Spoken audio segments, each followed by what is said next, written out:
Video games, and the industry as a whole, are examples of the certain technological media that shape and form communities of people that communicate and interact in ways that are specific to that medium.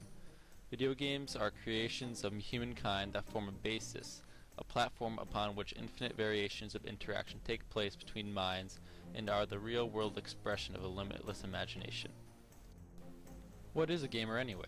Well, the Merriam-Webster Dictionary defines it as a person who plays games or a person who regularly plays computer or video games. While this is true, it doesn't paint the whole picture. A gamer is a person who is part of a global community of people in business. He/she subscribes to many different sources of information about video games, and based on the status of this information of the industry itself, he/she purchases games and hardware to upgrade their experiences. They love to play, but more importantly, they love to play with the other people in this close-knit group of gamers. Not all of us are like this. However, whether they're a nerd or otherwise, everyone who plays games is part of the same demographic. In gaming, it's the connections that count. Take this person for instance. As he sits down to play, he boots up his console and sees his friends list. These blue people are his select group of friends that he interacts with on a daily basis through chat and gaming itself. When he's not playing with his friends, he comes into contact with random people that are placed in his game through the matchmaking system. He plays with hundreds of these randoms each day on varying levels of interaction. What is impressive about all this is that every one of these people play the same thing that our main character plays, and they share the same basic ground in the game, but the outcomes are varied. All in all, the system of online play has greatly entertained its users for decades. But how did this happen? And why is the prospect of playing with random people online so popular? The history of gaming is luscious, from its humble beginnings to its standing now as a global enterprise.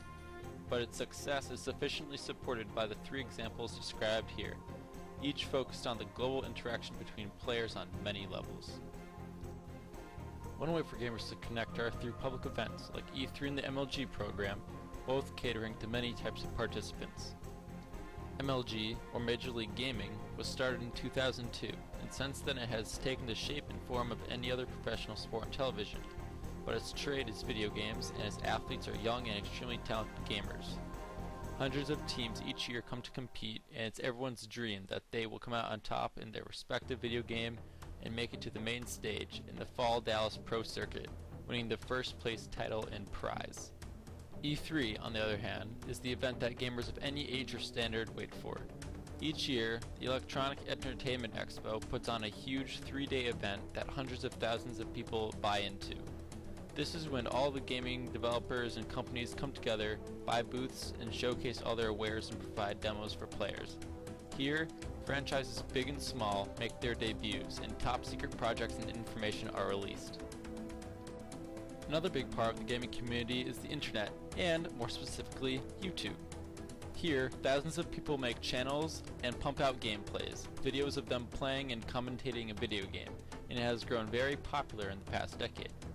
One such channel director, known as Matrix, or Ali A, has made quite a name for himself.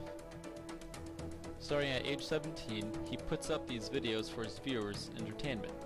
Through several events and his own efforts, he is now YouTube's #1 resource for any and all information to do with new technology in the legendary Call of Duty franchise, has a huge following of 1.6 million subscribers, and runs this business as a content creator during his gap year from college.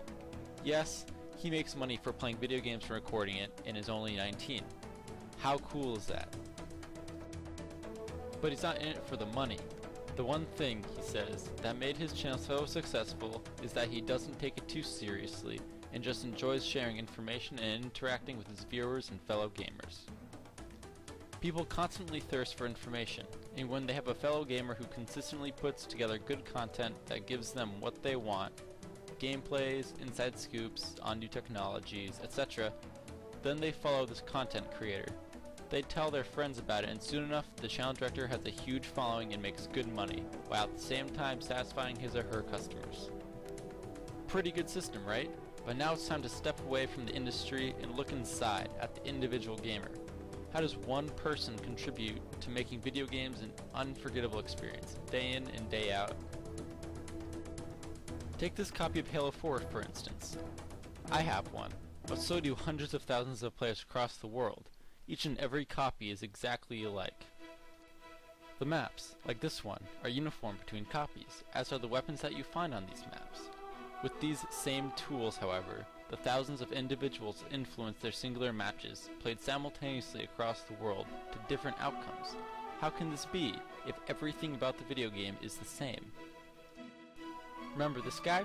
Suddenly, he's not significant anymore.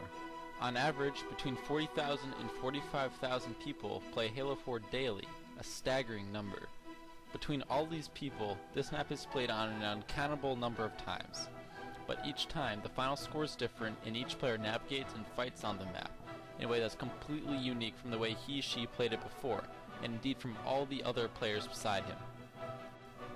As the human mind is limitless, the variation within this closed environment is limitless as well, and that's just one map.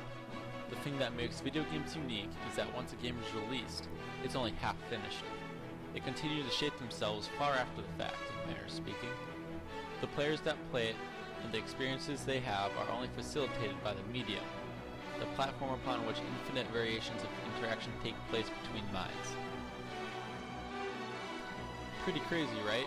The sheer scale of this global communication across video games is enormous, and is far more in depth than Facebook will ever be. All in all, video games have become a social medium, but also a medium of free expression, allowing the user to play the game his or her own way, while at the same time interacting with all others, friends or otherwise, all around the world. It's this capability to experience an ever-changing universe with others that makes the video games so unique from any other media. That's it. Thanks for watching. This is Preston Kynard saying, keep on gaming.